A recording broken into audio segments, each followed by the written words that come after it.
வணக்கம், welcome to F cube cooking. இன்னைக்கு வந்து நம்ம எக் ஃப்ரைட் ரைஸ் பண்ணலான்னு இருக்கிறோம். இப்போ ஒவ்வொரு பொருளாக தனித்தனியாக நம்ம இப்போ பார்த்துக்கலாம். பாருங்க, எக் ஃப்ரைட் ரைஸ்க்காக நான் ஒரு கிளாஸ் அரிசி எடுத்து உதிரியாக இப்போ வேக வச்சு வச்சிருக்கிறேன். நான் ஒரு 5 முட்டை எடுத்துருக்கிறேன். இது 5 முட்டை எடுத்துருக்கு வந்து ஒரு 3 பேர் சாப்பிடலாம். நம்ம ஒரு கிளாஸ் அரிசி 5 முட்டை எல்லாம் போட்டால் கூட ஒரு 3 பேர் வரைக்கும் சாப்பிடலாம். நம்ம ஒரு கேரட் எடுத்து பொடி பொடியாக நறுக்கியிருக்கேன். பாருங்க, ஸ்ப்ரிங் ஆனியன் பொடி பொடியாக நறுக்கியிருக்கேன். நான் ஸ்ப்ரிங் ஆனியன் லீஃபையும் பொடி பொடியாக நறுக்கி எடுத்து வச்சுக்கேன் தனித்தனியாக. டார்க் சோயா சாஸ் வந்து 1 ஸ்பூன் எடுத்துருக்கேன். பெப்பர் தூள் 1 ஸ்பூன் எடுத்துருக்கிறேன். தேவைக்களவு உப்பு எடுத்துருக்கிறேன். இப்போது நம்ம எக் ஃப்ரைட் ரைஸ் செஞ்சுக்கலாம் வாங்க. எக் ஃப்ரைட் செய்யறதுக்குள்ள நம்ம முட்டையை வந்து அடிச்சுக்கலாம். நம்ம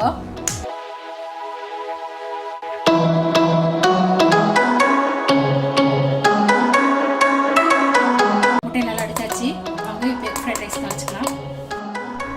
பாருங்க, நான் வடச்சட்டி வச்சு எண்ணெய் கொஞ்சம் ஊற்றி வச்சிருக்கேன். ஏன்னா முட்டையை வந்து பொரிச்சு எடுத்துக்கலான்ட்டு. நம்ம வெஜிடபிள் கூட போடும்போது நமக்கு முட்டை இருக்கிறது தெரியாது. இப்போ நம்ம முட்டையை பொரிச்சுக்கலாம் வாங்க.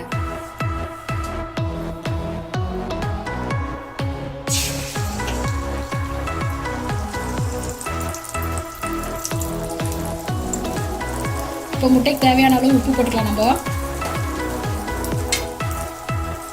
ஆல்ரெடி சாதத்தில் உப்பு கொஞ்சம் போட்டு வேக வச்சிருக்கேன்.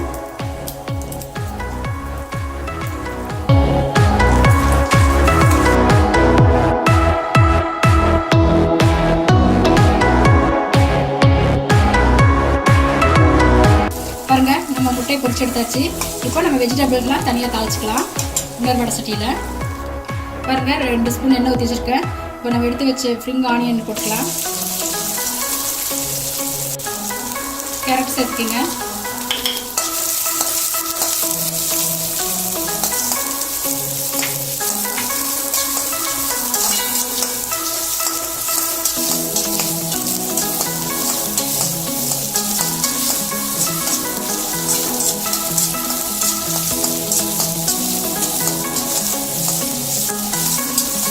அடுத்து ஸ்ப்ரிங் ஆனியன் இதனையும் சேர்த்திக்கிங்க. இதோட லீஃபும்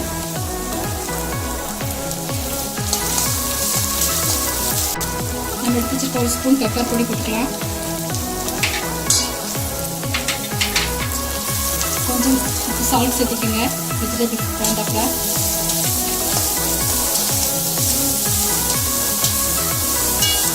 நம்ம டார்க் சோயா சாஸ் 1 ஸ்பூன் எடுத்து வச்சுக்கோம். அதையும் சேர்த்திக்கலாம்.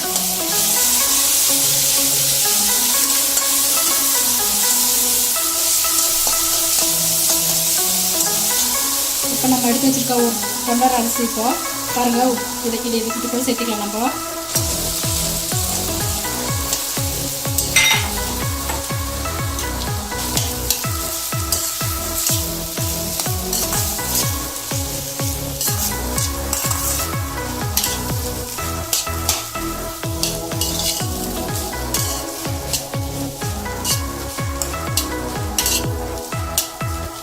நம்ம பொரிச்சு வச்சிருக்க முட்டை இருக்கு இல்லைங்களா, அதையும் போட்டுக்கலாம்.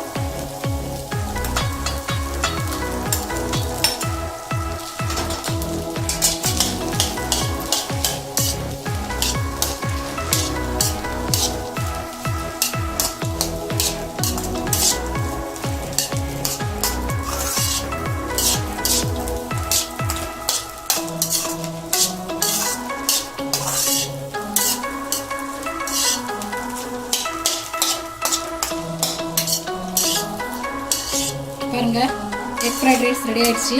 இப்போ நம்ம ஒரு பவுலுக்கு மாற்றிக்கலாம். பாருங்க, சுவையான எக் ஃப்ரைட் ரைஸ் ரெடி ஆயிடுச்சு. இது வீட்டில் உங்கள் சின்ன குழந்தைங்களுக்கு எல்லாத்தையும் செஞ்சு கொடுங்க. செஞ்சு பார்த்துட்டு கமெண்ட்ஸ் போடுங்க, சப்ஸ்கிரைப் பண்ணுங்க. நன்றி, வணக்கம்.